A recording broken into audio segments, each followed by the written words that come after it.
Welcome to Too Many Ideas Syndrome. Today we have director, writer and executive producer Milendra. Hi sir. Hi. Money sir, AD for life. Tell me about that. First day நாங்கள் சேர்றோம். நாங்கள் 21 years film மேக்கிங்கில் first step எடுக்கிறோம். மணி சாரோட join பண்ணி அவரோட டீமில் சேர்ந்துருக்கோம். And first day போகிறோம். அவர் கன்னத்தில் முத்தமிட்டாலோட story அவுட்லைனை கொடுத்துட்டு எங்களுக்கே சரியில்லாக இருந்தது. என்னடா இது, நம்ம பார்த்து வளர்ந்த ஒரு இயக்குனர் இவ்வளோ படம்லாம் பண்ணியிருக்காங்க. அண்ட் நம்மக்கிட்ட ஸ்கிரிப்ட் கொடுத்துட்டு 3 மணி நேரம் உட்காந்து நம்ம அதை பற்றி பேசிகிட்டு இருக்கோம். இது நல்லா இருக்கா, அது நல்லா இருக்கா அப்படின்ட்டு. கன்னத்தில் முத்தமிட்டால் ஷூட் போயிட்டு இருக்கும்போது காஸ்டியூம் சீன்ஸ் ஒரு சீன் வேறு டைமில் எடுப்போம்ல. ஸோ காஸ்டியூம் கண்டினியூட்டின்ட்டு மெயின்டைன் பண்ணணும். ஒரு 10 சீனுக்கு முன்னாடி 10 நாளுக்கு முன்னாடி எடுத்த சீன் இன்னைக்கு அதோட கண்டினியூட்டி எடுக்கும்போது அதே காஸ்டியூமை கொடுக்கணும்.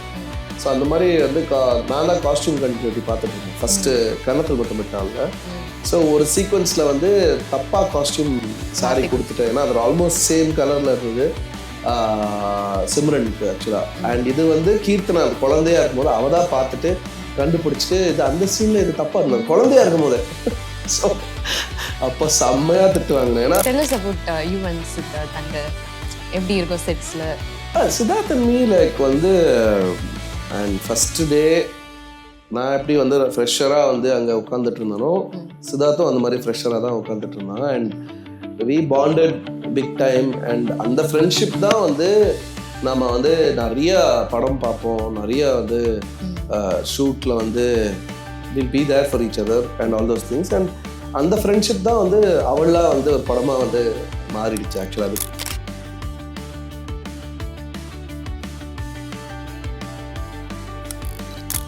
Welcome to Too Many Ideas Syndrome. Today we have director, writer and executive producer Milendra.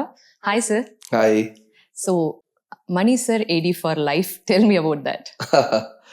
இல்லை, it's something that நாங்கள் all of us ADs of Money sir, we have a WhatsApp group also with that same name. It's you never really come out of that school, you are connected with him and we believe strongly. இதுக்கு அப்புறம் கூட we keep going back ஒரு refresher course மாதிரி அவர்கிட்ட திரும்ப அவர் பண்ற ப்ராஜெக்ட்ஸ்ல we go back as ADs and things like that. So we call ourselves proudly Money sir ADs for life அப்படின்ட்டு. And that's நான் சொன்ன மாதிரி from Bijoy Nambiar, Sudha, a lot of people are there in that group and we're all just proud to call ourselves that. அதை hack பண்ண முடியுமா இந்த WhatsApp குரூப்ல உள்ள நாங்கள் வர முடியுமான்னு ஆசையாக இருக்கு. ஸோ எஸ், மணி சரோட ப்ராசஸ் எப்படி இருக்கும்? I mean everybody wants to know, the nation wants to know அந்த மாதிரி. வெல், அது அவரோட ப்ராசஸ் இட்ஸ் ஆக்சுவலி சர்ப்ரைசிங்லி கொஞ்சம் டெமோக்ராட்டிக்காக தான் இருக்கும். ஏன்னா நானும் சித்தார்த்தும் அவரோட ஏடிஸாக சேரும் போது ஃபர்ஸ்ட் டே நாங்கள் சேர்றோம். நாங்கள் 21 years ஃபில்ம் மேக்கிங்கில் ஃபஸ்ட்டு ஸ்டெப் எடுக்கிறோம். மணி சாரோட ஜாயின் பண்ணி அவரோட டீமில் சேர்ந்துருக்கோம். அண்ட் ஃபஸ்ட் டே போகிறோம்.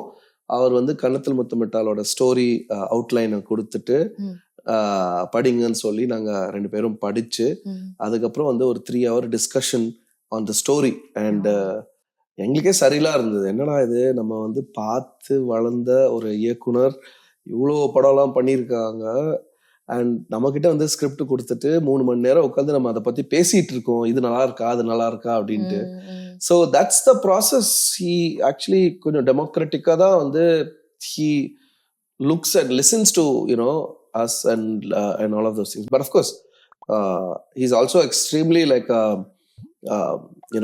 professional and disciplined and he expects that from all of us. So அதனால அது நாங்க நிறைய திட்டு வாங்கியிருக்கோம். ஏதாவது ஞாபகம் இருக்கா? இன்ட்ரெஸ்டிங்கான திட்டு ஒன்று சொல்லுங்க. இல்ல அப்படின்ட்டு இல்ல, இப்போ ஒண்ணு இருக்கு. லைக் அது அந்த படத்துல நடிச்ச கீர்த்தனா, பார்த்திபன் சாரோட பொண்ணு. இப்போ actually she is an AD with Mani sir also at this point of time. So when Kannathil Muthamittal shoot போயிட்டு இருக்கும்போது காஸ்டியூம் வந்து சீன்ஸ் ஒரு சீன் வந்து வேற வேற டைம்ல எடுப்போம்ல. ஸோ காஸ்டியூம் கண்டினியூட்டின்ட்டு மெயின்டைன் பண்ணணும்.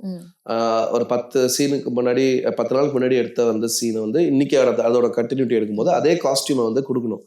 ஸோ அந்த மாதிரி வந்து நான் தான் காஸ்டியூம் கண்டினியூட்டி பார்த்துட்டு இருந்தேன் ஃபர்ஸ்ட் கன்னத்தில் முத்தமிட்டால. ஸோ ஒரு சீக்வன்ஸ்ல வந்து தப்பா காஸ்டியூம் சாரி கொடுத்துட்டேன். ஏன்னா அது ஆல்மோஸ்ட் சேம் கலர்ல இருந்தது சிம்ரனுக்கு ஆக்சுவலா. அண்ட் இது வந்து கீர்த்தனா அது குழந்தையா இருக்கும்போது அவதான் பார்த்துட்டு கண்டுபிடிச்சிட்டு இது அந்த சீன்ல இது தப்பா இருந்தது குழந்தையா இருக்கும் போதே. ஸோ அப்ப செம்மையா திட்டு வாங்கினேன். ஏன்னா என்ன வயசு இருக்கும் அப்ப அவங்களுக்கு வந்து ஐ திங்க் 8 வயசோ 10 வயசோ இருக்கும்னு நினைக்கிறேன் கீர்த்தனாக்கு. But so sharp. That's why she was so good as an actor in that movie and all that.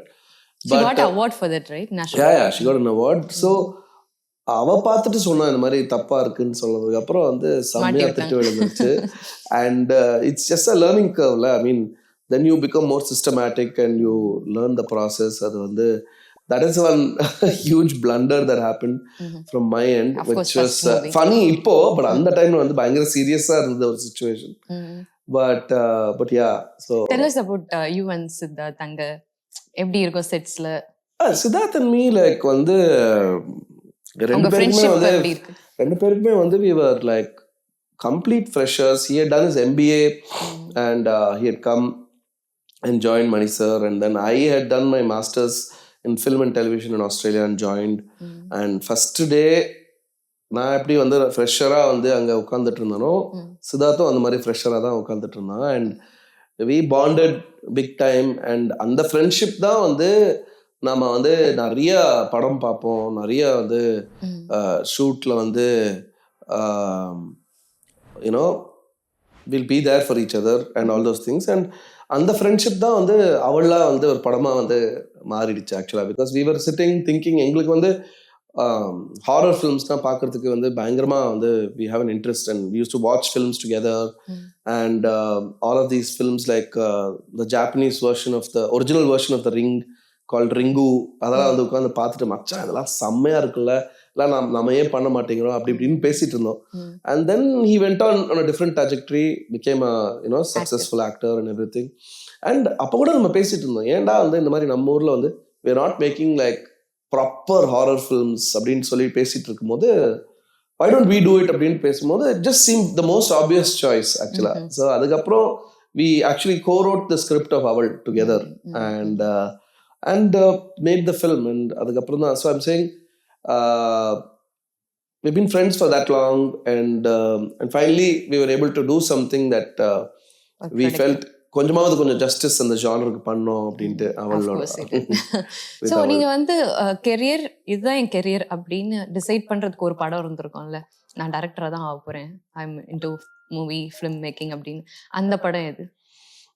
அப்படி பார்த்தா I think it might seem a very commercial choice, but Matrix was one film, and the time it came out, இப்போ வந்து யோசிச்சா வந்து அது எப்படி என்ன matrix அந்த படத்தை சொல்றாரு அப்படின்ட்டு. But when it came out அது it was very ground breaking. இது எப்படி பண்ணாங்க, bullet time effects and the whole way that film was made itself was ரொம்ப ground breaking-ஆ இருந்தது ஆக்சுவலா. So that was one film that really was a tipping point in சொல்லலாம், and அந்த டைம்ல தான் I was doing my Loyola வந்து I was doing BCom, and I was my father is a CA, so நான் வந்து CA foundation பண்ணிட்டு நானும் வந்து ஒரு சார்ட்டர்ட் அக்கௌண்டண்டா போகலாம் அப்படின்ட்டு யோசிச்சுட்டு இருக்கும்போது எனக்கு என்னமோ அது செட் ஆகாது, நமக்கு வந்து ஒரு லைஃப் பூரா வந்து ஒரு I mean it's a great profession, but எனக்கு செட் ஆகுமா அப்படின்னு யோசிச்சுட்டு இருக்கும்போது இந்த மாதிரி வந்து மேட்ரிக்ஸ்ன்ட்டு ஒரு படம் வரும்போது, and also the film school I did in Australia,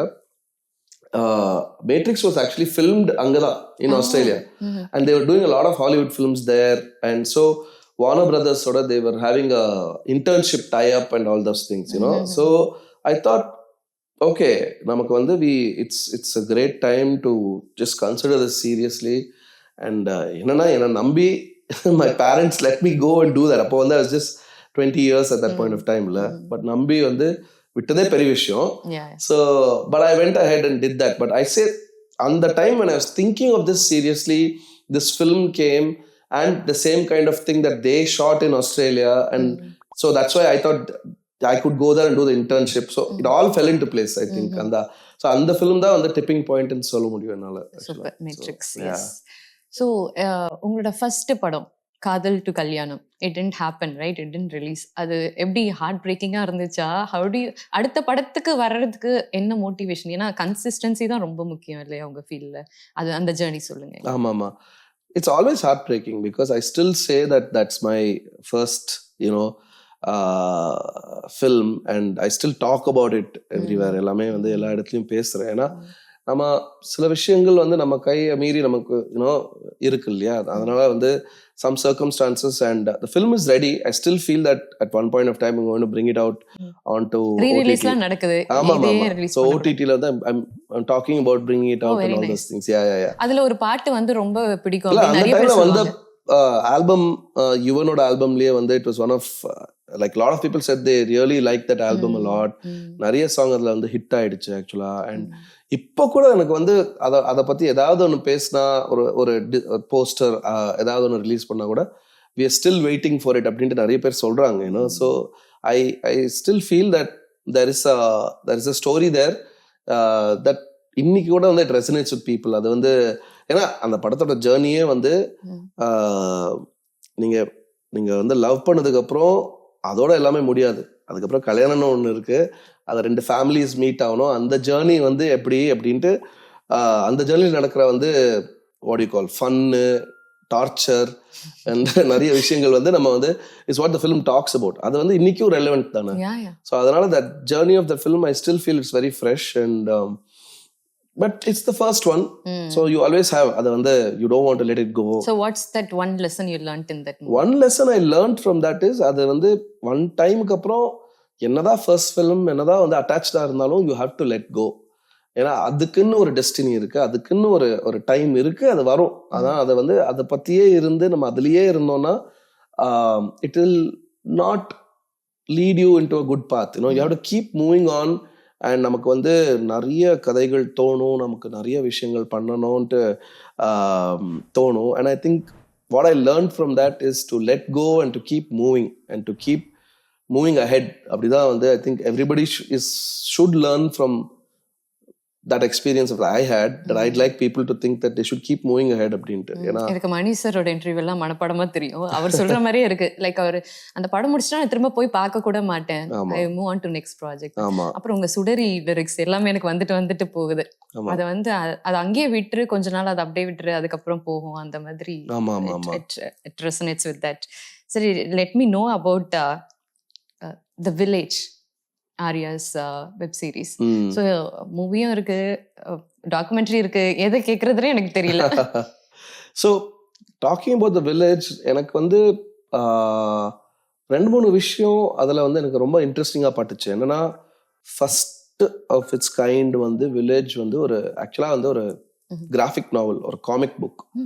இந்தியாலேயே வந்து first graphic novel / comic book that has been adapted to live action film to a live action series. It's the first of its kind. இப்போ நம்ம நிறைய பார்க்குறோம்ல, DC, Marvel, இது அது அப்படின்ட்டு.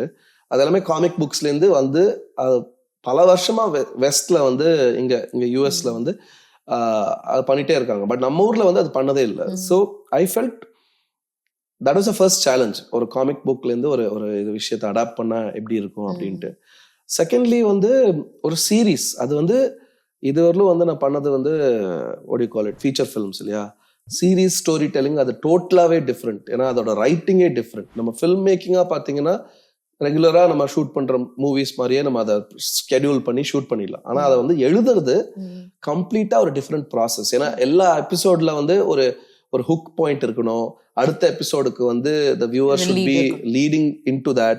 அதுக்கு வந்து the cold open ஒன்று இருக்கணும். ஏன்னா அந்த எபிசோட் பிகினிங்ல ஒரு விஷயம் சொல்லி ஒரு பேங்கோட டைட்டில்ஸ் போனதுக்கு அப்புறம் தான் you have to continue into the story and things like that. That way, because நம்ம இப்போ வந்து ஸ்ட்ரீமிங்ல பார்க்கும்போது இப்போ நீங்களே யோசிச்சிருப்பீங்களா, எங்களுக்கு ஃபர்ஸ்ட் 5 minutesல ஹுக் ஆகலன்னா நம்ம மாத்தி வேற ஏதாவது பார்க்க ஆரம்பிச்சிருவோம்ல. So the metric of writing for streaming itself is completely different. So எனக்கு அது ரொம்ப சேலஞ்சிங்கா இருந்தது. ஓகே, நம்ம 2 படம் பண்ணிட்டோம், எல்லாமே கத்துக்கிட்டோம் அப்படின்ட்டு நினைச்சா the day you think you know everything, then that's it. You stop learning, you stop growing in, especially in the field. So நான் வந்து long form story telling series வந்து பண்ணுறதுக்கு வந்து I was very very interested. பிகாஸ் இப்போ நமக்கே வந்து எவ்வளோ சீரீஸ் வந்து பயங்கரமாக வந்து பிடிச்சிருக்குல்ல. இப்போ வந்து if you take shows like Breaking Bad or House of Cards or so many other shows like Game of Thrones எல்லாமே வந்து ஃபென்டாஸ்டிக் இல்ல. அந்த ஒரு சீரீஸ் ஃபார்மேட்ல எழுதி ஒரு விஷயம் நம்ம தமிழ்ல வந்து ஒரு வாக்கிங் டெட் மாதிரி ஒன்று with mutants and action and horror and all that பண்ணலான்ட்டு ஒரு it was a thought process that excited me. அங்கிருந்து தான் village வந்து ஸ்டார்ட் ஆச்சு actually. And also one more reason was COVID. இப்போ நான் நெட்ரிக்கன் பண்ணிட்டு இருக்கும்போது 50% ஷூட்ல வந்து அப்போதான் கோவிட் வந்து லாக்டவுன்லாம் வந்துருச்சு. And the whole of the world was at a standstill. இல்லை, தியேட்டர்ஸ்லாம் shut down. The only thing people were doing is consuming content on OTT. So it made sense at that point of time. அப்போதான் வந்து I had pitched the village to Amazon and they they really were excited by the vision of it and நம்ம development பண்ணலாம் அப்படின்னு சொல்லும் போது, so அந்த Covid டைம்ல உட்காந்து எழுதி டெவலப் பண்ண ஸ்கிரிப்ட் தான் வந்து வில்லேஜ் ஆக்சுவலி. ஏன்னா ஸ்ட்ரீமிங்ல வந்து also felt like that was where everybody was going and we didn't know when everything else was going to open up and all that. So இது வந்து ரொம்ப இன்ட்ரெஸ்டிங்கான challenge also writing process. Because I wrote it along with 2 co-writers. Dheeraj Vaidi அப்படின்ற ஜில் ஜங் ஜக்கோட director, and he also was one of the writers on Leo. And Deepthi அப்படின்ற so the 3 of us கோவிட்ல ரிமோட்டா discussion பண்ணி through Zoom and Google மீட்லாம் வந்து and டிராஃப்ட்ஸை வந்து எக்ஸ்சேஞ்ச் பண்ணி and that's how we wrote the village the basic draft. So அது ரொம்ப சேலஞ்சிங்காக இருந்தது at that point of time to work this way. But this is how the village came to being actually. And okay, in the western influence with our Indian story, அது mix பண்றது it's very challenging இல்ல. ஆனா கரெக்டா கொண்டு வந்துட்டா சூப்பரா இருக்கும். ஆமா see I think நம்ம ஊர்ல I think the audience is expecting a lot of different kind of films இன்னைக்கு. And நம்ம வெஸ்டர்ன் films அப்படின்னு சொல்றதுக்கு பதிலா I think it's more like at the heart of it ஒரு ஸ்டோரி எல்லாருக்கும் கனெக்ட் ஆகிற மாதிரி ஸ்டோரி இருந்தாலே வந்து இமோஷன் நம்ம எல்லாருக்கும் கனெக்ட் ஆகிற இமோஷன் இருந்தாலே வந்து இப்போ நம்ம ஏன் வந்து இப்போ இந்தியாவில் வந்து காஞ்சரிங் வந்து நம்ம ஒன் ஆஃப் த டிஸ்கஷன்ஸ் வி ஹேட், காஞ்சரிங் வந்து தமிழ் டப்பிங்லேயே பெரிய ஹிட்டு. ஸோ நம்ம ஊரில் லைக் லாட் ஆஃப் ஃபிலிம்ஸ் கிங்காங்லாம் வந்து இங்கே வரும்போது தமிழ் டப்பிங் வெர்ஷன்லாம் நான் தியேட்டர்ல பார்த்துருக்கேன். கிங்காங் வரும்போது பயங்கர வந்து நம்ம ஹீரோ என்ட்ரி மாதிரி விசில் எல்லாம் பறந்துச்சு ஆக்சுவலா, கிளாப்லாம் அடிச்சு கிங்காங் என்ட்ரிக்கு. So the point is that நம்ம ஊர்லயும் வந்து they like these big concepts and different concepts. அது வந்து ஒரு ஆனா why are they connecting to those stories? Because அதுல வந்து அந்த universal theme that connects to everybody, human story ஒன்று இருக்குல்ல, இமோஷன் எல்லாமே அது இருந்தாலே we can tell whatever stories we want to say அப்படின்ட்டு I really feel strongly அந்த மாதிரி. ஸோ கோர் ஸ்டோரியில வந்து ஏதாவது நமக்கு ரிலேட் ஆகிற மாதிரி ஒரு விஷயம் இருந்துச்சுன்னா எந்த பேக்ட்ராப்லயும் வந்து you can set the story. அதனால பாத்தீங்கன்னா அவள் வந்து தமிழ் அவ்வளவு பெரிய ஹிட். ஆனா the story was set in Manali in like somewhere up north and all the characters were there and யாருமே அதை கொஸ்டினே பண்ணல. ஏன்னா அந்த படத்தோட கதை வந்து அவங்களுக்கு கனெக்ட் ஆச்சு. அதனால அவங்க they just traveled with the story and core emotion. ஆமா, அந்த core emotion of அந்த அதுல வந்து ரொம்ப ஒரு base emotion. we are talking about a real evil. இன்னைக்கும் நம்ம சொசைட்டில இருக்கிற ஈவில் ஒரு ஒரு பொன் குழந்தைய வந்து பலி கொடுத்து ஒரு ஆண் குழந்தைய உருவாக்குற ஒரு ஈவில்.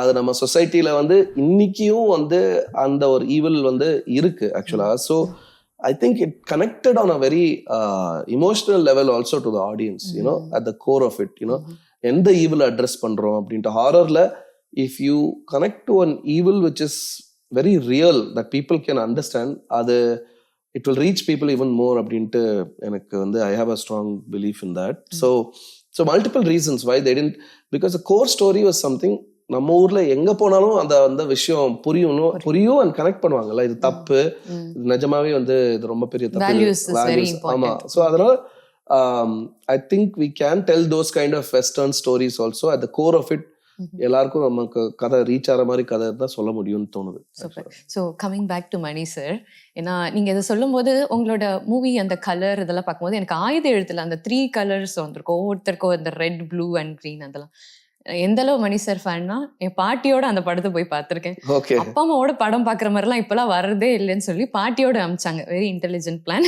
பட் என் பாட்டி உனக்கு இந்த படம் புரியுதா அப்படிலாம் வேற கேட்டுட்டு இருந்தாங்க.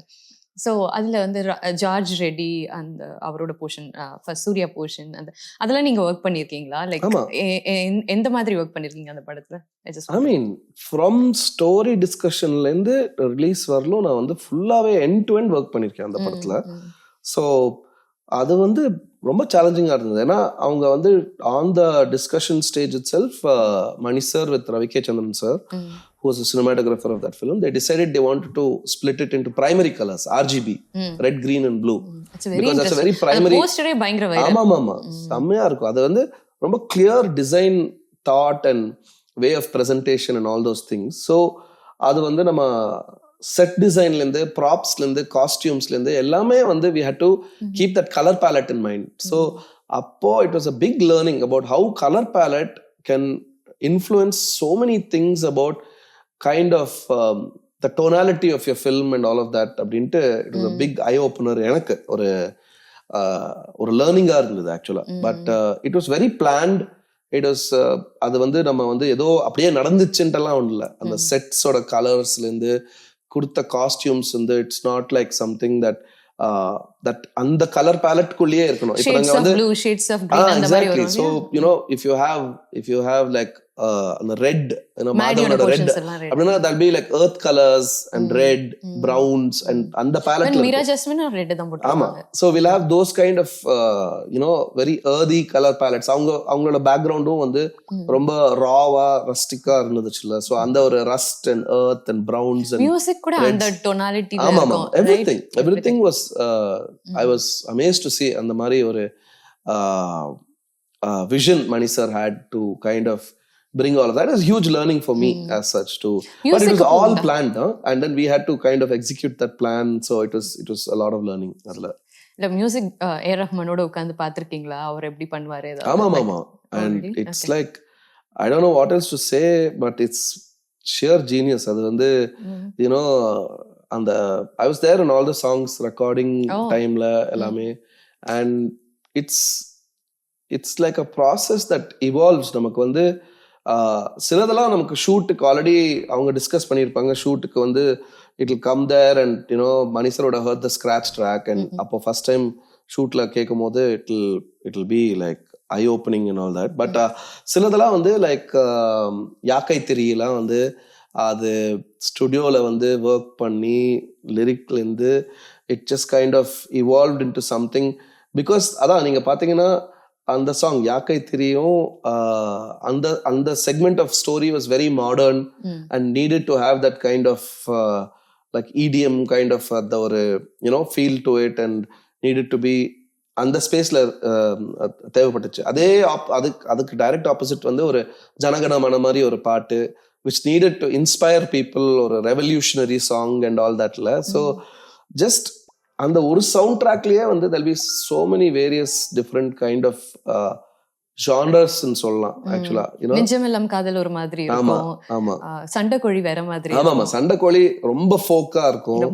and அது you know அதோட காம்போசிஷனே வந்து அந்த it was completely different to the other songs actually. So it was again based on the characterizations and each person and the world la irukra each person oda world ku thagunda mari and the songs oda feel irundhudu actually. இப்போ உங்க movie பாக்கும்போது எனக்கு இந்த கலர்ஸ்லாம் ரொம்ப அழகா இருக்கு, அதனால எனக்கு அந்த கலர் ஞாபகம் வந்துச்சு. ரொம்ப டிஃப்ரெண்டா இருக்கு. இட்ஸ் வெரி கேட்சி, டெக்னிக்கலி ரொம்ப ஸ்ட்ராங் அந்த மாதிரி தோணுச்சு. உங்களுடைய ஆஸ்திரேலியா இன்ஃப்ளூயன்ஸா இருக்கும். இல்ல ஐ திங்க் இட்ஸ் லைக் இன்னைக்கு வந்து எல்லாருமே வந்து பயங்கர ஏஸ்தட்டிக்கா பாக்குறாங்க films. I think the film makers today are doing that fantastically and எல்லாருக்குமே அந்த ஏஸ்தட்டிக் சென்ஸ் வந்துருச்சு. ஈவன் ஆடியன்ஸ்மே லைக் எல்லாத்தையும் பேச ஆரம்பிச்சிட்டாங்க. இப்போ எனக்கு என்ன ஷாக்கா இருக்குன்னா சில ஆடியன்ஸ் வந்து கலர் கிரேடிங் நல்லா இருந்துச்சு அப்படின்னு சொல்றாங்க. ஏன்னா லைக் இப்போ ட்ரெய்லர் ஒன்று வந்துச்சுல, அதுல கிரேட் நான் வந்து கமெண்ட்ஸ் வந்து சில இதெல்லாம் பார்ப்பேன் யூடியூப்ல. கிரேடிங் வாஸ் ஃபென்டாஸ்டிக்னு சொன்னாங்க. ஹே Yeah. இப்படி Even I கிரேடிங்கை பத்தி எல்லாம் noticed. பேசுறாங்க. ஆமா, பிகாஸ் தேர் ரியலி கொஞ்சம் கம்ப்ளீட்லி க்ளூட் இன். யூனோ இன்னைக்கு வந்து ஆடியன்ஸ் முன்ன மாதிரி நம்ம வந்து சரி ஓகே இதை அக்செப்ட் பண்ணிப்பாங்க அப்படிலாம் வந்து you can't take it for granted at all. ஏன்னா கண்டினியூட்டி பத்தி பேசுறாங்க, கலர் கிரேடிங்கை பத்தி பேசுறாங்க, பேக்ரவுண்ட் ஸ்கோர் வந்து கூஸ் பம்ப்ஸா இருந்தது அப்படின்னு சொல்றாங்க. So there is something that they are analyzing films much more than they used to, which is great, which நமக்கு வந்து it helps us It's very challenging too. challenging because it makes us up our game இல்ல. நமக்கு வந்து we have to deliver something more than what they are expecting and only then நம்ம படம் sustain ஆகும் அப்படின்ட்டு. But I think see more than anything coming back to the question you asked, இப்போ every film has something that like அந்த ஒரு டோனாலிட்டிங்கிறது ஆட்டோமேட்டிக்கா நமக்கு தோணும். Like we see this film. இப்போ Netrikann was a thriller shot in Chennai mostly in the night time. So then we kind of அந்த மாதிரி ஒரு சென்னை zones அவ்வளவு அழகா இருந்தது நைட்ல. இது சென்னையா அப்படிங்கிற மாதிரி இருந்துச்சு எனக்கு சில டைம். yeah because நம்ம வந்து சூஸ் பண்ணது எல்லாமே வந்து the metros and you know we tried to shoot in places where there was already available light வந்து நல்லா இருக்கிற அந்த highway stretches, roads எல்லாமே. So that we could keep the lighting as real as possible and அதனால வந்து and then the costumes complemented that. No we went with darker tones and all of those things. So அதனால உங்களுக்கு வந்து ஒரு look and feel will or evolve ஆகும் இல்ல. So I think every film dictates its own visual language and இன்னைக்கு இருக்கிற எல்லாருக்கும் வந்து இருக்கிற aesthetics I think everybody is doing that அப்படின்னு தோணுது எனக்கு actually. So which is a good thing. Good thing, yes. ஆமா. Tell us about அவள் எப்படி எங்க இருந்து ஸ்டார்ட் ஆச்சு? Of course Siddharth and you are friends. Yeah. So இதுக்கு முன்னாடி சொன்ன மாதிரி Siddharth and me are friends and நம்ம பேசிட்டே இருப்போம் வந்து இந்த மாதிரி ஏன் வந்து ஒரு ஹாரர் ஃபிலிம் பண்ணா அதுல வந்து see we love the Kanchana kind of films also okay. ஆனா ஹாரர் அப்படின்னு பண்ணா ஏன் பியூர்லி ஹாரர் பண்ண மாட்டேங்கிறோம் அப்படின்ட்டு வந்து காமெடி ஏன் சேர்க்கணும் ஐ மீன் சேயிங் தட் நம்ம ஆடியன்ஸா வந்து அதை பார்த்து என்ஜாய் பண்ணியிருக்கோம். பட் ஒரு ஜான்ரா வந்து நம்ம ஏன் வந்து அது வந்து ஹாலிவுட் மூவிஸ்லாம் we enjoy, right? ஆமா. அண்ட் அட் தட் டைம் நான் சொன்ன மாதிரி Conjuring had released which was big smash hit. Even in Tamil dubbing வெர்ஷனும் வந்து பெரிய ஹிட்டா இருந்தது ஆக்சுவலா. அண்ட் அப்போ அதெல்லாம் பார்க்கும்போது ஸோ ஒரு மார்க்கெட் இருக்கு. I mean people want this kind of thing but maybe யாருமே வந்து பண்ண மாட்டேங்கிறாங்க போல இருக்கு அப்படின்னு சொல்லிட்டு தான் வந்து சரி like let's just take the step, why don't we make a horror film அப்படின்ட்டு தான் வந்து is a thought behind அவள். ஒரு straight horror film like without like ஒரு comedy track or something like dilute பண்ணாம நம்ம ஸ்ட்ரைட்டா ஒரு ஹாரர் ஃபிலிம் பண்ணலாமே அப்படின்ட்டு இறங்கி லைக் பண்ணதுதான் வந்து அவள் ஆக்சுவலா. ஸோ அங்கேருந்து it was actually about a couple of years, 2-3 years ஆச்சு to develop the story to the stage where we felt இதை வந்து ஒரு ஃபில்மா வந்து எங்கேஜிங்கா இருக்கும் அப்படின்ட்டு. அதுக்கு நடுவுல வந்து Siddharth was also doing Jil Jung Juk you know on his own production. So I was co-producing it with Siddharth. I was the executive producer on that. So Jil Jang co-producer ku executive producer ku enna sir difference? Executive producer basically a producer oda plan execute பண்றது தான் executive producer, you know. So you know I would say that Siddharth wanted to, it was a very experimental film, Jil Jang Jak, and it was a big group of youngsters. All even fantastic technicians. And adala Vishal you know the music director was the only one who's experienced in that sense. Adukku munadi padam la pannirundaru but everybody else were freshers and all that. So but romba interesting ana experimental ana or concept irundhu. When you're trying something like that, keeping the costs low and tight and the budgets like it makes a lot of sense. Like you know at the end of the day we were trying something very new. So appo vandu you know since we were already writing Aval together, appo Siddharth வந்து said that why don't you just you know I want to produce this, why don't you just you know handle the production and execute it for me அப்படின்னு சொல்லும்போது I was like let's take that challenge because I had already made ad films where I was a producer of those advertisement films and all that, producer director also. So I took on the challenge and we were doing that and அத பண்ணி முடிச்சிட்டு then we shot a pilot for Aval. we shot a pilot, a short film. ஒரு short film வந்து அவளுக்கு வந்து okay அது பண்ணி பார்த்துட்டு அதுக்கப்புறம் பண்ணி பார்த்துட்டு and then we got funding from Viacom 18 Motion Pictures மும்பைல வந்து ஸ்டுடியோ. இப்பதான் எல்லாரும் இந்த மாதிரி பண்றாங்க. நீங்க அப்பயே ஆமா ஆமா. So 2017 நம்ம ரிலீஸ் ஆச்சு படம். So இதெல்லாம் வந்து 2014-15ல இருந்து ஆரம்பிச்சோம் ஆக்சுவலா பண்ணி. And அந்த ஷார்ட் ஃபிலிம் வச்சு we got the you know they really loved it and we got the funding for the film because of that, you know. So அது ரொம்ப இன்ட்ரெஸ்டிங்கான ப்ராசஸ் இருந்தது. ஸோ எல்லாருக்குமே வந்து இப்போ ஷார்ட் ஃபிலிம் பண்றோம் அப்படின்ட்டு சொல்றாங்கல்ல இப்போ film makers, it's a very good way to start. You know அதுலயே உங்களோட லுக் அண்ட் ஃபீலை உங்களால வந்து கொண்டு வர முடிஞ்சதுன்னா அதுவே வந்து ஒரு காலிங் கார்டா இருக்கும். ப்ரொடியூசர்ஸ் பார்த்துட்டு சரி இதை வந்து அதை பார்த்துட்டு வந்து they can say okay they can definitely execute இது சொல்றதை வந்து செஞ்சுருவாங்க பசங்க. சோ அதனால it can be a very good, அது ஒரு விசிட்டிங் கார்டு மாதிரி. ஆமா ஒரு விசிட்டிங் கார்டு மாதிரி இருக்கும். and that's how it happened for us in Aval. Tell us about ad films. Ad films was like again another challenge. ஏன்னா நமக்கு அந்த 30 seconds 60 secondல we have to tell a story. At the same time there will be a brief from the agency and the client will have certain expectations. அது எல்லாமே நம்ம வந்து fulfill பண்ணி we have to kind of deliver a package that and ads are வந்து aesthetics are very important. அதுல வந்து நமக்கு ரொம்ப ரொம்ப ரொம்ப நுணுக்கமா வந்து அந்த ஷாட் எல்லாமே வந்து நம்ம ஒரு ஃபிலிம்ல வந்து ஒரு நாள்ல வந்து 2 சீன் எடுத்தாலும் ஒரு ஆட் ஃபிலிமுக்கு வந்து ஒரு நாள்ல வந்து ஒரு ஷாட் எடுத்தாலும் வந்து ஓகே ஒன்லி. ஏன்னா அந்த ஒரு ஷாட்டுக்கு நம்ம மெனக்கெட்டு ஏன்னா அவ்வளவு பெர்ஃபெக்ஷன் வேணும் ஆடுக்கு. ரிப்பீட்டடா பார்க்க போறோம். அண்ட் இட்ஸ் அ ப்ராடக்ட்ல you have to present the product as best as possible. So இதை நம்ம ஃபிலிம்னா இம்பர்ஃபெக்ஷன் மேக்ஸ் த பியூட்டி இல்ல. இப்போ ஒரு சில இதை வந்து ஃப்ரேம் நேச்சுரலா ஏதாவது மிஸ்டேக் நடந்துச்சுன்னா யாராவது ட்ரிப் பண்ணி விழுந்தாங்கன்னா அந்த மாதிரி எல்லாம் வந்து we keep those imperfections. ஒரு ஃபிலிம் ஒரு ஃபீச்சர் ஃபிலிம் ஸ்டோரி நடிக்கிற மாதிரி தெரியக்கூடாது. பட் ஆட்ஸ்ல வந்து ஐ மீன் ஆட்ஸ்லயும் வந்து நடிக்கிற மாதிரி தெரியக்கூடாது. But we need every frame to be perfect. We need the product to be kind of presented in a way that it's more professional because you're presenting a product which ala paathitte somebody should be wanting to kind of pick up that product la. So it's very important sophisticated ah theriyum. Ama sophisticated ah irukano and it has to be shot well. So adanal vande ore shot vande till we get the product shot right we have to keep shooting it and all those things and andha mari challenges irukku. But I did it for a jewelry brand called Bima Jewelers.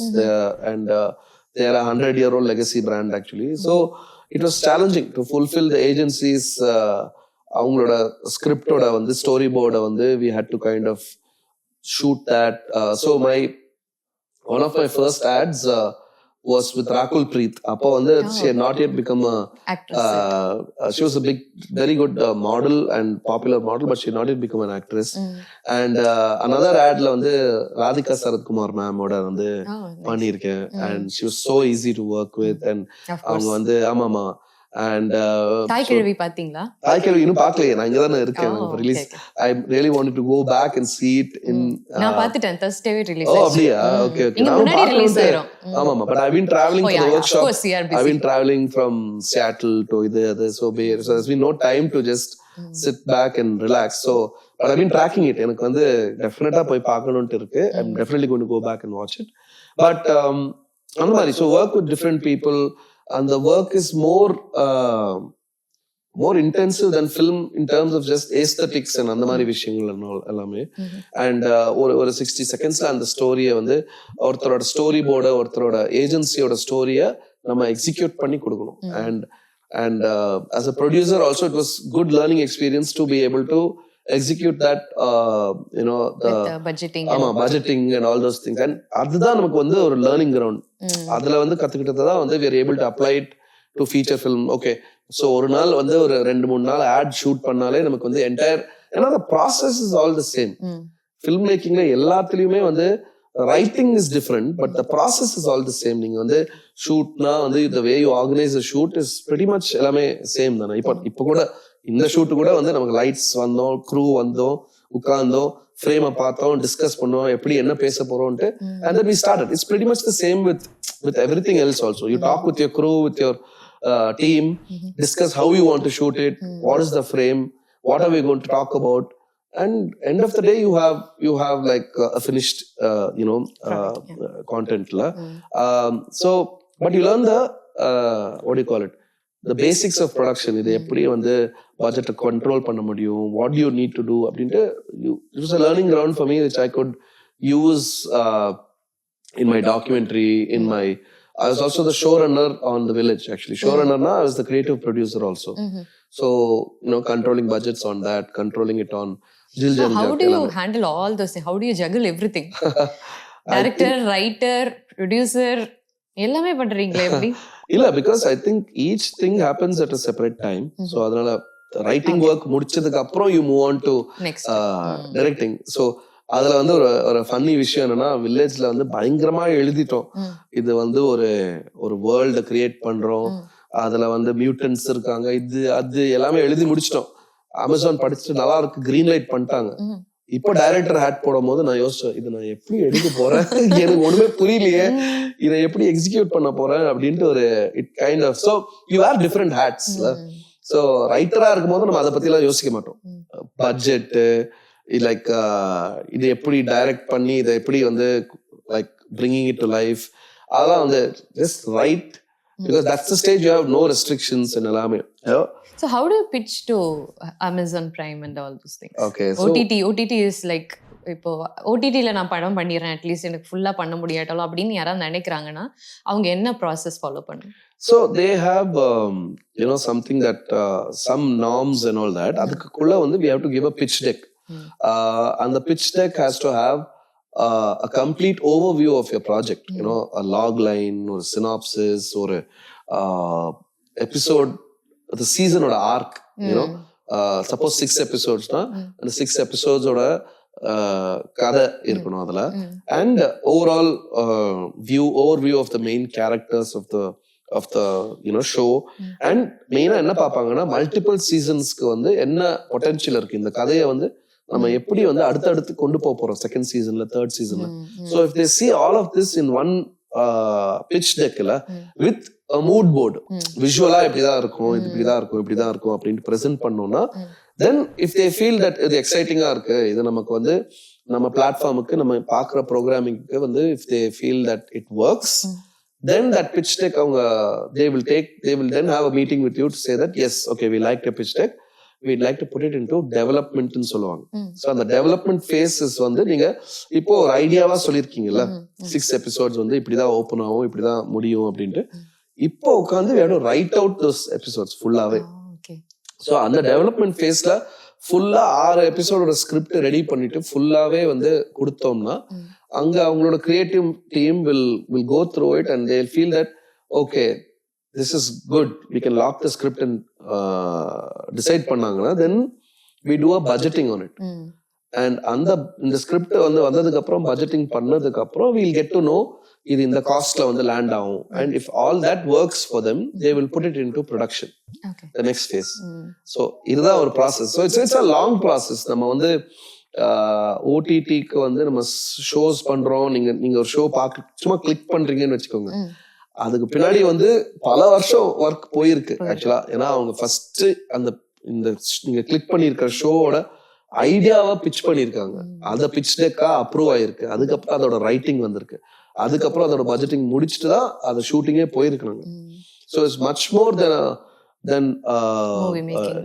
time intensive than feature film making. ஃபுல்லா எல்லாமே எழுதிட்டு தான் அங்க போறோம். ஆமா. So இல்ல feature film making அப்படிதான். But once you finish writing, then the process is very quick. அது வந்து ஒரு ஆக்டர் ஒரு ப்ரொடியூசர் உடனே ஸ்டார்ட் பண்ற மாதிரி you have to be ready for that. So அந்த நார்ம்ஸ்லாம் லைக் அந்த காஸ்ட் பேஸ் நேம் இருக்க கூடாது, அந்த மாதிரி they have few things அப்படி கேள்விப்பட்டிருக்கேன். ஆமா. So is there something different from the usual movie to OTT?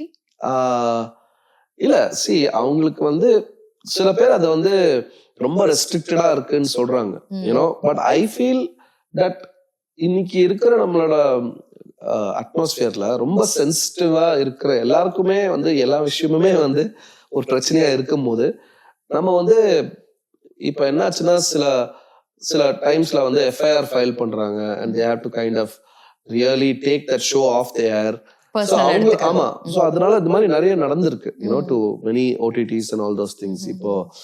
இப்போ ஒரு ஃபிலிம்க்கு கூட நடந்திருக்கு. ஒரு OTTல வந்து ரிலீஸ் ஆன ஃபில்ம் வந்து ஏதோ பிரச்சனை ஆகி அதுல இருந்து தூக்கி இருக்காங்க. நம்ம தமிழ் படம் தான். I don't want to mention this thing. I think everybody will know what it is. But அந்த மாதிரி ஒரு சென்சிட்டிவான சிச்சுவேஷன் இருக்கும்போது they have to kind of protect themselves also இல்ல. ஸோ அவங்களோட லீகல் வந்து they'll take the script, they'll read it and say பொட்டன்ஷியலா இதெல்லாம் வந்து பிரச்சனை வரத்துக்கு வாய்ப்பு இருக்கு, கொஞ்சம் மாத்துங்க. ஸோ ஐ திங்க் நம்ம வந்து எல்லாரோடைய சென்சிட்டிவிட்டிஸும் இன்க்ளூட் பண்ணி அது எல்லாமே ஹர்ட் ஆகாம more global also. More global அதெல்லாம் பண்ணும்போது I think it's a good process தான் நினைக்கிறேன். உழைப்பும் வேஸ்ட் ஆமா ஆகாது. உழைப்பு வேஸ்ட் ஆகாது. அண்ட் ஐ திங்க் சென்சிட்டிவிட்டிஸ் பாக்குறவங்களோட சென்சிட்டிவிட்டிஸ் ஹர்ட் ஆகாது. அண்ட் ஸோ சில பேர் அது வந்து ரொம்ப ரெஸ்ட்ரிக்டிவா இருக்கு, நமக்கு ஃப்ரீடமே இல்லை அப்படி இப்படின்னு சொல்றாங்க. But I feel you have to look at it from everybody's point of view இல்ல. அவங்க ஒரு கண்டென்ட் ஃபுல்லா பண்ணிட்டு அதுக்கப்புறம் பிரச்சனை ஆகி அதை வந்து தூக்கி அதை யூஸ் பண்ண முடியாது ஆயிடுச்சுன்னா அவங்களுக்கு வந்து it's also big loss for them இல்ல. நீங்க சொல்லும் போது ஞாபகம் வருது, அவர் பரத்வாஜ் ரங்கனுடைய அந்த ரவுண்ட் டேபிள்ல நெல்சன் சொன்னார், அவருக்கு ஒரு ஹாப்பி பர்த்டே போடுங்க சார், ஹாப்பி பர்த்டே போனா கூட திட்டுறாங்க அந்த மாதிரி. ஆமா Yes, exactly. it's so so இன்னைக்கு sensitive. வந்து ஆமா சென்சிட்டிவிட்டி விடுங்க, ட்ரோல்ஸ் வந்து பயங்கரமா இருக்கு. So you have to எல்லாமே kind of- ட்ரோல் மெட்டீரியல் தான். ஆமா எல்லாமே ட்ரோல் மெட்டீரியல், யாரையும் விட்டு வைக்கிறது இல்ல. நம்மளும் ரெடியா இருந்து நம்ம வந்து இல்ல ஃபர்ஸ்ட் வந்து நம்ம பார்த்து நம்ம விஷயத்த நம்ம படத்தை பார்த்துட்டு நம்மளே கலாய்க்கணும், நம்மளே ட்ரோல் பண்ணணும். எக்ஸாக்ட்லி. அப்போதான் வந்து ஆடியன்ஸ்க்கு வரும்போது கொஞ்சமாவது அந்த அந்த அந்த we can address those things and make sure that I believe in that. I keep telling my ADs லாம், நீங்க வந்து when they see the first cut of whatever that is we have shot, ஏதாவது பிரச்சனை இருந்தா போய் சொல்லிடுங்கப்பா, நம்ம வந்து நம்மளே ட்ரோல் பண்ணிக்கலாம். Let's do that because be ready for not be ready, but I'm saying we have to be personal எடுத்துக்க வேண்டாம். நம்ம இதை எடுத்திருக்கோம் நல்லா இருக்கு அப்படின்ட்டு நினைச்சா you should be ruthless. That's one of the things that I talk about the filmmaking workshop that I'm doing. Be ruthless with your content. நம்ம எழுதி இருக்கோம், நம்ம இதை எடுத்திருக்கோம், ஷூட் பண்ணிருக்கோங்கிறதுனால நம்ம அட்டாச் ஆகக்கூடாது. We should be brutal and இது நல்லா இல்லைன்னா அதை தூக்கிடணும், அவ்வளவுதான். ஆடியன்ஸா பார்த்தா பிடிக்குமா இல்லையா அப்படிங்கிற மாதிரி. எக்ஸாக்ட்லி. அந்த ஒரு லென்ஸ்ல நம்ம பார்க்கணும். அதை டிட்டாச் ஆயிட்டு ரொம்ப கஷ்டம் தான். ஏன்னா நம்ம அவ்வளோ டைம் எடுத்து ஒரு விஷயம் நம்ம வந்து எழுதி கொண்டு வந்து அதை வந்து எக்ஸிக்யூட் பண்ணி வரும்போது நமக்கு ஒரு அட்டாச்மெண்ட் வரும்ல, இது நல்லா இருக்கு, இதை விடணுமா அப்படின்ட்டு. But we should have that நம்மளுக்கு பிடிச்சிருக்கலாம், மத்தவங்களுக்கு பிடிக்கலனா you have to cut it. So you have to get feedback from someone who you can trust. But இத முன்ன பின்ன பார்க்காதவங்களுக்கு, ஏன்னா ஃப்ரெஷ்ஷா பார்க்கும்போது அத வேற மாதிரி ஒன்னு they will process it in a completely different way than when you have written it and shot it. And இப்போ இல்ல கரெக்டா தானே இருக்குன்னு நமக்கு தோணும். ஆனா அத அவங்க ஃப்ரெஷ்ஷா பார்க்கும்போது தான் வந்து you will end of the day audience தான் டிசைட் பண்ணும். It's a business again. Exactly. So உங்க ரைட்டிங் process சொல்லுங்க. பரத்வாஜ் ரங்கனோட ஒரு படம் எழுதியிருக்கேன்னு சொன்னீங்க, அதை பத்தி சொல்லுங்க. ஆமா. சோ காதல் டு கல்யாணம்ங்கிற படம் வந்து நானும் பரத்வாஜ் ரங்கன் தான் கோ-ரைட் பண்ணியிருக்கோம். சோ எனக்கு வந்து அவரோட ரிவ்யூஸ் எல்லாம் ரொம்ப பிடிக்கும். அண்ட் அந்த டைம்ல I reached out to him. I said இந்த மாதிரி would you be interested in writing a அப்போ ஒரு screenplay? யூடியூப் வரல இல்ல? யூடியூப் வரல, அப்போ blogல தான் இருந்துச்சு. அண்ட் ரிவ்யூஸ் வந்து was coming in the paper. I think the Hinduல வந்து வந்துட்டு இருந்ததுன்னு நினைக்கிறேன். So அதுல வந்து I was reading his reviews and all that, and as a writing so I was able to read his writing, and அதுல வந்து there was a lot of spark to it and interesting the way he approached to try. அதுல story ஜென்யூனா சொல்லுவாரு. ஆமா ஜென்யூனா even if you don't agree with him, அவரோட டேக்க ஒரு மாதிரி மரியாதையா சொல்லுவாரு. ஆமா. So அது பார்த்துட்டு வந்து I kind of felt like சரி it will be good to work with him, he has a good sensibility அப்படின்னு யோசிச்சு I reached out to him, and he was also very open, and we hit it off. We become very good friends after that. So அதுக்கப்புறம் வந்து we started working on the screenplay, and அங்கேருந்து உருவானத script தான் வந்து காதல் two கல்யாணம் actually. So அது ஃபுல்லா வந்து எழுதி வந்து இப்போ எனக்கு கியூரியாசிட்டி பில்ட் ஆயிட்டே இருக்கு, எப்ப ரிலீஸ் பண்ணுவீங்க அப்படின்னு. Very soon hopefully. So coming back to Netrikann, அதோட ரைட்டிங் சொல்லுங்க. அண்ட் ஸ்பெஷலி அந்த சுடரி பாட்டு, நான் பீங் ஆர்ஜே நானே அந்த பாட்டு டெய்லி ப்ளே பண்ணுவேன். டெய்லி பண்றோமே, இன்னைக்கு வேண்டாம் அப்படின்னு நினைக்கும் போது வேற யாராவது ரெக்வெஸ்ட் பண்ணுவாங்க. அண்ட் யூ ஹாவ் 2 வெர்ஷன்ஸ், அந்த reprise version and this one. அந்த லிரிக்ஸ் வந்து இதுவும் கடந்து போகும் கோவிட் டைம்ல specially. And with the visuals and அந்த துப்புரவு தொழிலாளர்களுக்கெல்லாம் அதில் கிரெடிட் கொடுத்து அண்ட் எவ்ரி திங். பாட்டே பயங்கர ஹிட் ஆயிடுச்சு, பயங்கர வைரல் ஆயிடுச்சு. யாரோ ஒருத்தர் தட்டி கொடுக்குற மாதிரி இருக்கு அப்படின்னு சொல்லுவாங்க. இப்போ ஒரு ஃப்ரெண்டு கூட சொல்லி அமிச்சாங்க, இங்கே specially in our lifestyle car ஓட்டிகிட்டே போவோம், திடீர்னு ஒரு இடத்துல நிறுத்திட்டு அழுவோம். இந்த பாட்டு கேட்டதுக்கப்புறம் சம்மன் இஸ் அதுலேயே ஒரு லைன் வரும், கண்ணீர் விட்டால் என்ன செடியாக வரப்போகுது அப்படிங்கிற மாதிரி, அப்போது திரும்ப எழுந்து ஓடு அப்படிங்கிற மாதிரிலாம் இருக்கும். அதெல்லாம் எனக்கு ரொம்ப ஹெல்ப்ஃபுல்லாக இருந்தது. உங்ககிட்ட சொல்ல சொன்னாங்க, அதனால நான் இதை மென்ஷன் பண்ணுறேன். அண்ட் த ரைட்டிங் ப்ராசஸ், அந்த பாட்டு ஸ்பெஷலி கார்த்திக் நேதா. ஸோ அது வந்து சில விஷயங்கள் வந்து நம்ம வந்து what I understood from that is the power of filmmaking, cinema, every creative aspect of it வந்து எனக்கு ஒரு ஐ ஓப்பனரா இருந்தது. ஏன்னா நம்ம வந்து அதை ஆரம்பிச்சது வந்து ஒரு song situation in a movie. ஏன்னோ அந்த இதுவும் கடந்து போகும் சாங் வந்து அந்த படத்துல அந்த கதாபாத்திரத்திற்கு வந்து ஒரு ஒரு ஒரு லைஃப் ஆல்டரிங் ஒரு ஆக்சிடென்ட் நடந்து, அதுக்கப்புறம் அதுல வந்து அவங்களுக்கு வந்து கண் பார்வையை வந்து இழந்து, அதுக்கப்புறம் அவங்க அதை தாண்டி வந்து எப்படி லைஃப் லிவ் பண்ணணும் அப்படின்ட்டு யோசிச்சுட்டு இருக்கும் போது ஒரு அந்த கேரக்டருக்கு அந்த சிச்சுவேஷன்ல ஒரு மோட்டிவேஷனல் சாங்கா இருக்கணும்ட்டு அந்த தாட் ப்ராசஸ்ல ஆரம்பிச்சுட்டு தான் இதுவும் கடந்து போகும் அப்படின்னு சொல்லிட்டு ஃபர்ஸ்ட் அந்த கேட்ச் ஃப்ரேஸ் வந்து நம்ம டிஃபைன் பண்ணோம். ஸோ என்ன சொல்ல வரும் இந்த பாட்டுல, இதுவும் கடந்து போகும், என்ன கஷ்டம் இருந்தாலும் இதுவும் கடந்து போகும் அப்படின்ட்டு நினைச்சா நமக்கு வந்து ஜஸ்ட் அ ஃபேஸ் அப்படின்ட்டு நினைச்சா நமக்கு எல்லாருக்கும் ஒரு ஆறுதலா இருக்கும் அப்படின்ட்டு அப்படி ஆரம்பிச்சோம். அண்ட் அது எல்லாமே கம்போஸ் பண்ணி முடிச்சோம். அண்ட் அதை முடிச்சதுக்கு அப்புறம் நான் சொன்ன halfway through shooting of Netrikan we had to shut down because the whole thing was world came to a standstill like COVID-nala.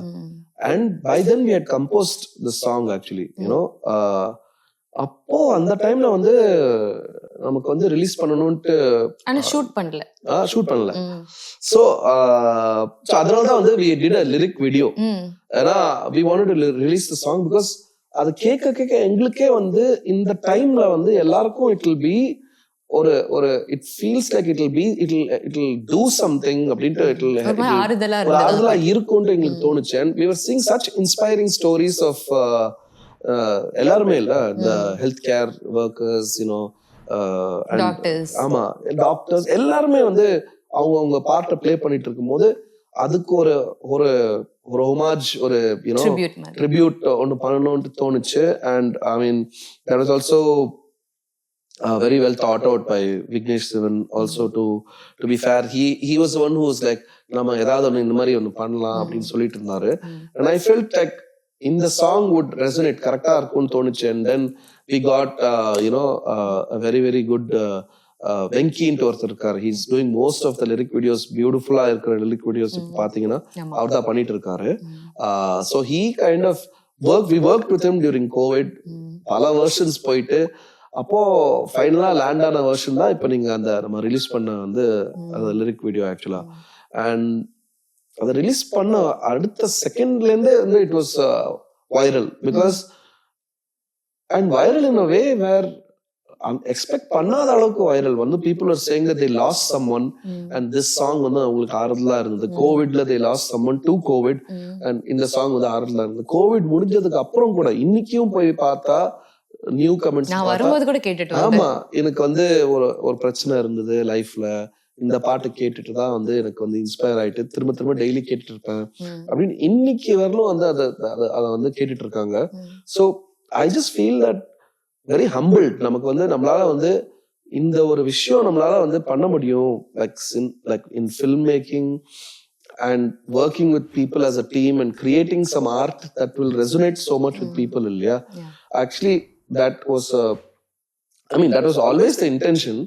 But இது நடக்கும் போது நம்ம பிளான் பண்ணாம ஒண்ணு நடக்கும் போது it just becomes something else. Like you feel then more responsible. நம்ம then what we are trying to say has a big impact அப்படின்ட்டு நமக்கே வந்து it's a huge eye opener actually. So அதுக்காக நம்ம மெசேஜ் படம் பண்ணணும்னு சொல்லல, but ஜெனுயினா if you want to try something that is wants to give hope to people, அது வந்து ரெசனேட் ஆயிடுச்சுன்னும்போது ஹாப்பியா இருக்கு. and it's like நம்ம ஒரு படத்துக்கு ஒரு கேரக்டருக்கு ஒரு ஹோப் கொடுக்க வேண்டிய ஒரு பாட்டா பண்ண போயிட்டு மில்லியன்ஸ் ஆஃப் பீப்புளுக்கு அந்த ஹோப் கொடுக்குது அப்படின்னா இட்ஸ் ஃபென்டாஸ்டிக் இல்ல. இட்ஸ் லைக் மேனிஃபெஸ்டேஷன்லாம் இருந்துச்சு அதுல, அந்த லைன்ல நீ தேடும் வாழ்க்கை உன்னை தேடுதே. ஆமா நீ தேடும் கரெக்ட். மை காட், லைக் ஆமால அப்ப கேட்கும் போதே எனக்கு அது தோணுச்சு. பட் இப்போ இட்ஸ் ட்ரெண்டிங். ஐ மீன் அப்பத்துல இருந்தே மேனிஃபெஸ்டேஷன் பத்தி எல்லாரும் பேசுறாங்க, ஒன்லைன்ல சொல்லிட்டாங்க ரொம்ப ஈஸியா. நம்ம வந்து ஒரு கான்செப்ட் ஒரு தாட்டை வந்து சொல்லலாம், ஆனா அது கார்த்திக் நேத்தா மாதிரி தான் அந்த மாதிரி ஒரு விஷயத்த வந்து அண்ட் ரொம்ப சிம்பிளா இருக்கும். அவர் சொல்ற லிரிக்ஸ் வந்து மினிமலிஸ்டிக்கா ரொம்ப சிம்பிளா, அதுல அவ்வளவு அர்த்தம் இருக்கும். பிரில்லியண்டா இருந்துச்சு அவங்களுக்கு வந்து. அண்ட் நமக்கு வந்து எண்ட் ஆஃப் த மூவில இது வந்து கொஞ்சம் சேட்னஸ் இருக்கணும், கொஞ்சம் okay hope, but towards the end the reprise version வந்து இப்போ now it's more hopeful, more happy. அது வந்து we wanted to get it in a அந்த மாதிரி ஒரு லிரிக்ஸ் வேணும், ஒரு ஃபீமேல் வெர்ஷன். அது வந்து பாம்பே ஜெயஸ்ரீ மேம் வந்து பாடினாங்க. It was brilliant. அவரோட ஸ்ரீராமோட வெர்ஷனும் நல்லா இருக்கு, இதுவும் நல்லா இருக்கு. அதுவும் வந்து மாத்தி எழுதுனாரு கார்த்திக் நேத்தா. அந்த வெர்ஷனுக்கு இன்னும் ஹோப்ஃபுல்லா இருக்கணும்னு சொன்னோம். அது so it all came together very well and I think அந்த கான்செப்ட வந்து ஒரு லிரிக்ஸா டிரான்ஸ்லேட் பண்ணது வந்து அவ்வளோ சிம்பிளான லிரிக்ஸா இருந்தாலும் அவ்வளோ ஆழமா வந்து ஒரு லிரிக்ஸ வந்து எழுதி கொடுத்தது வந்து I feel he did a great job, you know. And yeah, and like working with Girish on the music, நம்ம வந்து what we were trying to do, we were happy that we were able to bring that feel out in the music. And adha vandu adukapra whatever happened after that was just unexpected and humbling அப்படினு சொல்ல முடியும். சில பேர் சொல்லல, ஆமா you feel excited, you feel happy. எனக்கு வந்து ஹம்பிளிங்கா தான் இருந்தது. ஏன்னா நமக்கு வந்து இவ்வளோ இம்பாக்ட் கிரியேட் பண்ண முடியுமா அப்படின்ற ஒரு ஐ ஓப்பனர் வந்து அந்த சாங் தான். அதுக்கு ஒரு ஃபேஸும் தேவைப்பட்டுச்சு Nayanthara. how did you convince her? எப்படி என்ன பிட்ச் பண்ணீங்க, எப்படி பிட்ச் பண்ணணும்? எது நீங்க சொல்றது வந்து இந்த படத்துக்கு நெட்ரிகனுக்கு? ஓகே. சோ ஐ திங்க் அவங்க வந்து இவ்வளவு வருஷமா வந்து I mean they call her lady superstar and all those things. கதை கேட்டுட்டு she has a fair idea of what will work and what will not work இல்ல. சோ எனக்கு வந்து இந்த narration I met her to narrate the story to her. I finished the narration and she said, முடிச்ச உடனே she said, Milind, I'm doing this அப்படின்னு சொன்னாங்க. ஏன்னா I think the underdog story இருக்குல்ல இதுல, the base of it, ஒரு and inspirational story for women to fight for themselves and to stand up for themselves, அந்த core ரொம்ப ஸ்ட்ராங்கா இருக்கு இந்த படத்துல, you know. So Netrikann is also the opening of the third eye and that's why her character is name Durga and all that. பார்வை இருக்காது அது. And so her other senses open up and help her track down this antagonist who is preying on women. So எல்லாமே I think the world of it seemed like convincing to her. அதனால தான் கேட்ட உடனே the next like within 5 minutes after hearing the story it was a confirmed project because அவங்க வந்து I'm doing this அப்படினு சொன்னாங்க. So yes, I didn't have to convince so much in சொல்ல வரேன். convince so much. yeah, ஸ்டோரியே போதும். like especially women can relate to that. நான் 50% of population அங்கே இருக்கும், எங்களுக்கும் கொஞ்சம் படம் எடுங்க அப்படின்னு. மென் லைக் இந்த உமன் சென்ட்ரிக் மூவிலாம் எனக்கு அவ்வளோவா பிடிக்காது, நான் வரமாட்டேன்னு சொல்லுவாங்க. But now we have like எல்லா லேடிஸாக சேர்ந்து போய் ஒரு படம் பார்க்கணும், அதுக்கு ஒரு படம் எடுங்கப்பா, அந்த மாதிரி இப்போ ஆயிடுச்சு. So do more of that. அது என்னோட request. I also believe that I think that ஒரு woman centric ஒரு மேல் ஆடியன்ஸ்க்கு பிடிக்காது அப்படின்ட்டு கன்வின்சிங்கா எடுத்து படிக்கணும். I think ஸ்டோரி வந்து ஒர்க் ஆச்சுனா I think everybody would like to watch a film. அது வந்து மேல் centric film female centric film அப்படி பிரிக்க வேண்டாம் அப்படின்னு தோணுது. I think ஒரு ஸ்டோரி ஒர்க் ஆச்சுனா எல்லாருமே பார்ப்பாங்க அப்படின்னு தான் எனக்கு தோணுது ஆக்சுவலா. So that's the thing.